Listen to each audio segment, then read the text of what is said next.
오늘은 이필상 상무와 함께 중국의 금융산업의 예와 투자 기회를 주제로 웹세미나를 진행할 예정입니다. 네, 안녕하세요.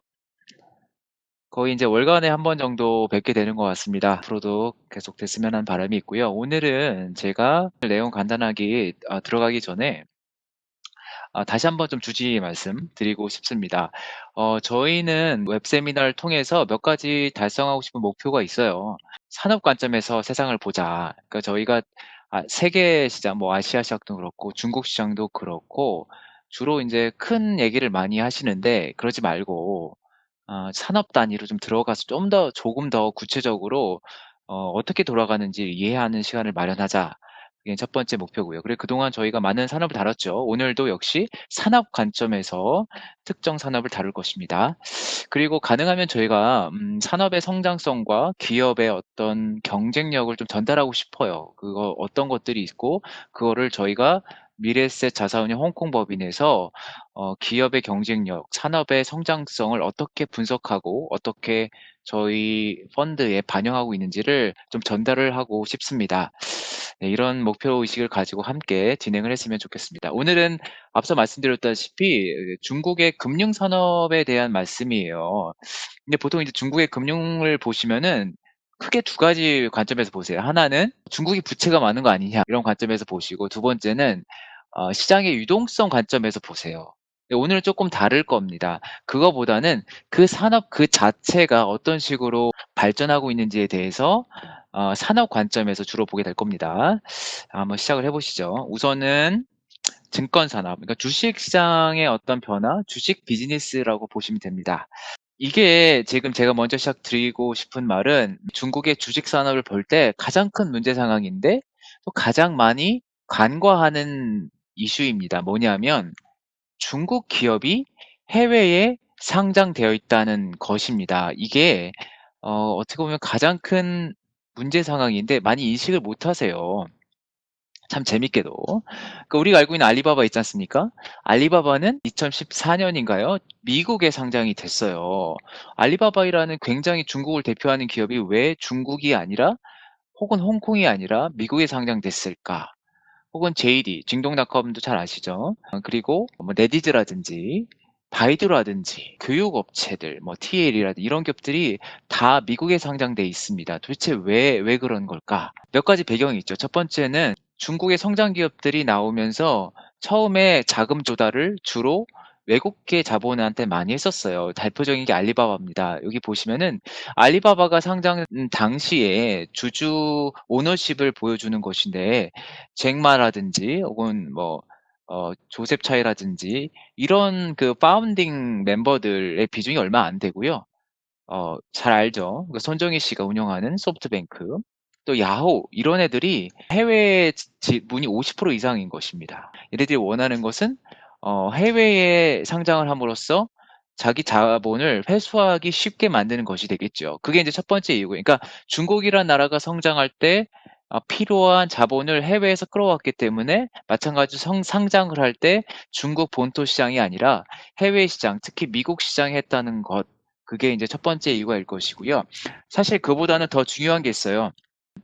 차등 의견권은 창업 기업, 혁신 기업 창업자들에게 굉장히 의미가 있는 것입니다. 그러니까 이런 거죠. 내가 어떤 기업을 키워서 성장을 시키고 싶은데 이게 처음에 시작을 해 보면요. 그러니까 어떤 사람이 탤런트가 있고 똑똑하고 하더라도 돈이 없겠죠, 창업가들이. 그래서 이 사람들이 주로 외부에서 많이 빌려요. 은행한테 빌리기도 하지만 벤처 캐피탈로부터 돈을 빌리기도 하고 이러면서 성장의 어떤 재원을 마련을 합니다. 그러다 보니까 그러니까 창업자들이 지분이 굉장히 작아져요.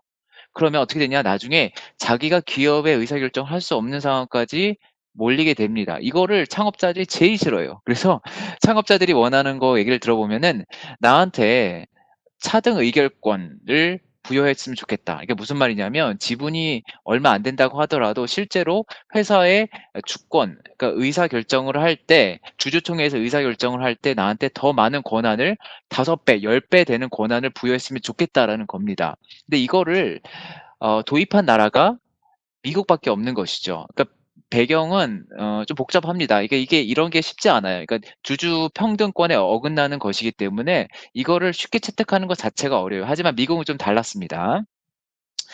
그렇기 때문에 중국의 창업자들이 미국을 선택을 한 측면이 있었습니다. 예. 그래서 이런 것 때문에 미국이 우리가 생각하는 중국의 좋은 뭐랄까 성장 기업들, 혁신 기업들이 대부분 중국이 아닌 미국 시장을 선택을 한 것이죠. 이거는 굉장한 왜곡 현상입니다. 정상적인 게 아니라 어떤 관점에서 보든지 간에 왜곡 현상이고요. 이건 역시 중국 경제, 중국의 증권 산업에 좋지가 않아요. 생각해 보세요. 이 알리바바가 상장되어 있으면은 상장하는 작업이 있을 것이고, 상장 이후에 또 뭐 유상증자를 할 수 있는 것이고, 채권 발행을 할 수도 있는 것이고, 그러면 이런 활동이 주로 미국에서 벌어지겠죠.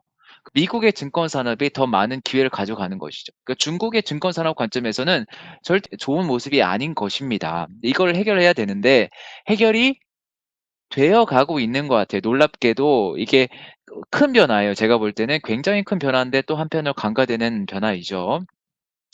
중국이 이런 문제를 알고 이 문제를 이제 극복하려고 합니다. 우리 기업이 왜 해외에 상장되냐 이거죠. 그래서 그걸 끌어들어야 되는데 아까 말씀드린 그런 것들을 해결을 해 줘야만 됩니다. 제가 앞에서 설명 하나 덜 드리긴 했는데 또 하나 세 번째로 중요한 게 뭐냐면요. 미국 증시 같은 경우에는 레베뉴가 없더라도 이익을 내지 못하는 기업조차도 상장을 허용을 합니다. 근데 중국은요 그러지 못했어요. 여러 가지 이유 때문에 레베뉴도 많아야 되고 매출도 많아야 되고 이익도 상당 기간 동안 보여줘야 되고 그래서 상장 조건 자체가 굉장히 까다로웠습니다.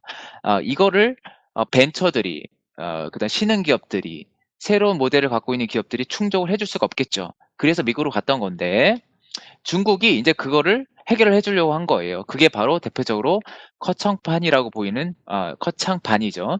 불리는 것인데 이게 작년에 상해 증권거래소에 열렸어요. 이거의 의미는 뭐냐? 매출이 안 나와도 어닝이 안 나와도 본토 증시에서 받아주겠다는 것입니다. 네. 그래서 이제 소위 중국의 나스닥이라고 얘기를 하는데 창업 기업들을 받아줄 수 있는 하나의 채널이 열린 것이죠. 작년부터 시작이 됐고 기대보다 훨씬 잘 되고 있어요. 많은 기업들이 나오고 또 시장에서도 반응이 좋고 그게 하나 있고요. 두 번째는 또 홍콩 거래소도 그런 역할을 합니다. 홍콩 거래소 역시 2018년에 아까 말씀드린 그러니까 레베뉴가 부족하더라도 받아주고 대표적으로 바이오텍이 있겠죠. 그래서 바이오텍 기업들이 2018년부터 홍콩 증시에 대규모로 거의 한 달에 하나꼴로 빌리언 달러 IPO들이 있었어요. 그리고 이때 또 같이 도입한 게 뭐냐면 차등 의결권 도입이에요. 아까 말씀드렸듯이 창업자에게 남과 다른 특별한 주권을 부여하는 것이죠. 이거가 2018년에 홍콩 거래소에서 도입이 되었어요. 여기서 제가 각성이란 말을 썼어요. 각성.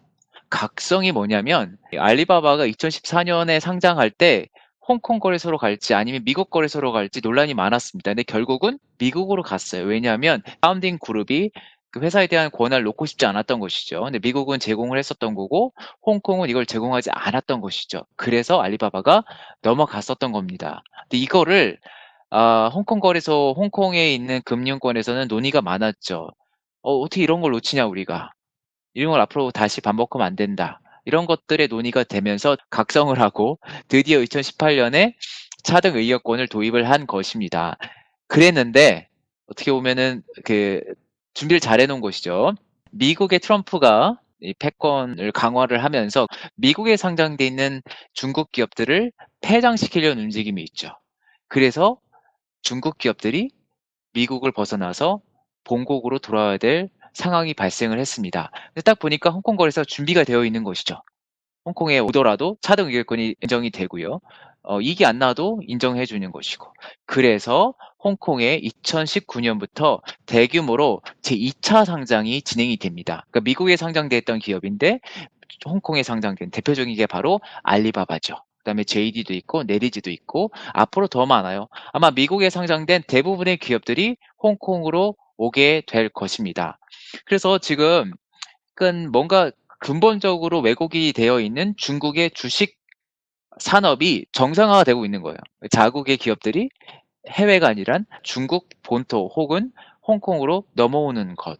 이게 지난 2년 사이의 중국 증시의 큰 변화라고 볼 수가 있겠습니다.